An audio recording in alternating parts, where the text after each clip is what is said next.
Excited nga pala itong video na 'to at pati yung mga kasama ko excited na rin dahil naimbitahan kami nila Madam Endraida at saka si Boss Rom at pupunta daw kami sa may Quezon Beach. Dito lang po ito sa may part din po ito ng Patikol. So lahat kami dito, nagmotor lang po kami dito. Siyempre dinala ko yung motor ko, yun ang ginamit ko, yung single motor ko. First time namin to tumakbo ng malayo dahil ang motor na to naabot lang niya dito sa bahay at saka papunta dun sa may school ni Romano. So, malayo-layo rin siya. Siyempre dito walang traffic dito eh. So, 30 minutes malayo na yung natakbo mo. So, siguro mga 30 minutes dumating na kami rito. At napakaganda pala dito. Maaliwalas at yung kita mo naman nandun si Boss Rom. At sa sobrang ganda ng lugar, nakalimutan ko yung dala-dala ko pala yung baon namin na isda. Inihaw namin yan. Tapos yung pala tinawag ako ni Madam Indraida at saka yung isda daw, dala-dala ko, bit-bit ko pa. At sa sobrang ganda, ito naman, tignan mo naman yung mga kasama ko. Nag-alam model sila dito sa buhangin na napakalinis. Quezon Beach po pala ang pangalan nito. Itong lugar na to na napakaganda. At saka yung mga cottage nila dito, yung narentahan namin yan, ay 600 pesos po yung napakalaking cottage nila. At yung medyo maliit niyan, yung kasunod niyan ay 400. Nagtanong ako kanina. Napakaganda pala talaga ng Patikol Sulo, no? Dahil marami pala dito mga beach na, ngayon ko lang ito nakita, isa ito sa mga beach dito sa Patikol na first time ko lang siya ito marating, first time ko lang makita. So, tingnan ng mga kasama ko, excited talaga sila, no? Inupakan namin kaagad yung, syempre, yung baon. Yung baon dahil tinawag kami nila Madam Indraida. Kumain na daw muna kami. Kasi pagdating namin doon, hindi namin naintindi agad yung pagkain. Dumiretso kami doon sa may dagat mismo, sa buhanginan, kasi napakaganda yung buhangin. Pagka kita ko pagdating ko doon, kitang-kita ko talaga napakalinis. At syempre, hindi yan mawawala sa atin, no? So, yung hilig natin sa pagkain. Ito pala yung pagkain natin ay, ang tawag dyan ay tuning. Yung dilaw na kanin na binalot sa dahon ng jati.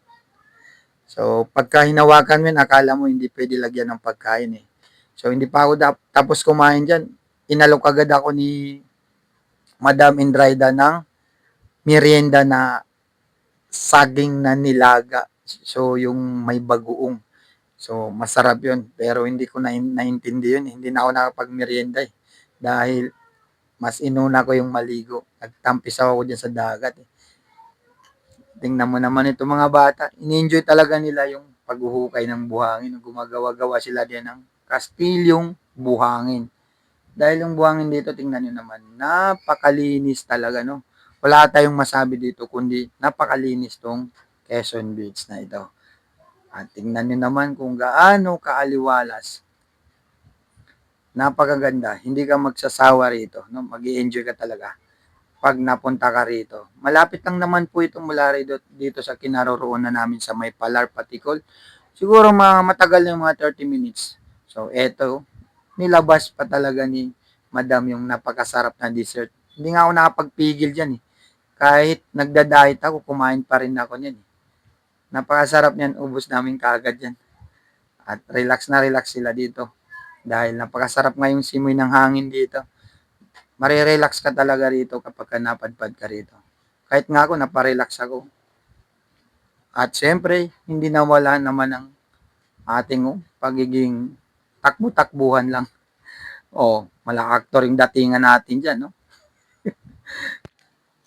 Sa mga makakapanood ng video na to, na hindi pa nakarating sa lugar na ito, madali lang po ito siya puntahan.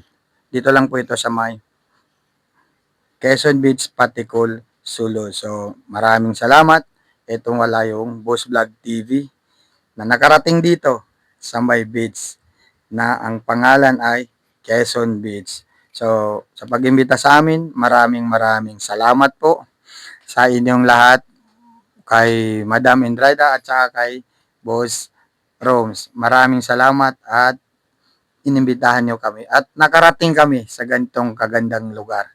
So, sa mga bumubuo ng HMR, maraming salamat sa samahan, maraming salamat sa kulitan, at maraming salamat siyempre doon sa pagkain na hinanda sa amin ni Madam Indraida. So, yun lang po. Maraming salamat. Ito pala yung Boss Vlog TV. Thank you very much.